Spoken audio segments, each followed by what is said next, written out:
So welcome to my video on changing decimals to fractions. And in order to do this, it's really important to have your units memorized. And in order to help you out with this, I wrote an example for you on the bottom left part of the screen. Here we have 0.123. And let's take a look at our units. Notice the first unit to the right of the decimal is our tenths unit. Notice how our second unit to the right of the decimal is our hundredths unit. And notice the third unit to the right of the decimal is our thousandths unit. And it's really important to have these units memorized, and once you do, you'll find out changing decimals to fractions can be done pretty quickly. So let's get started right away with our example. Here we have 0.35.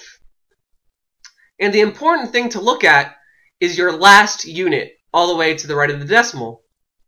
So notice this last unit is 2 units to the right of our decimal. And remember from my example before, the second unit to the right of the decimal is your hundredths unit. So we know in this particular example, our last unit, this 5, is our hundredths unit. And I'll label it for you, just so it's easier to see.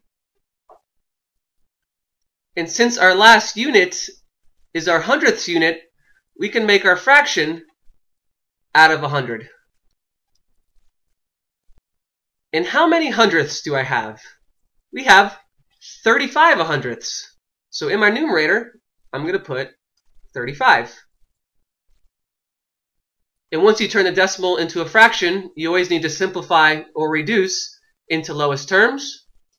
And notice how the 35 and 100 both can be divided by 5 evenly. So I'm going to divide both the top and bottom by 5.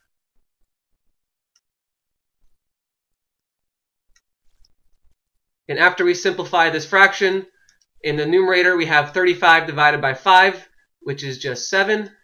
And in the denominator we have 100 divided by 5, which is 20.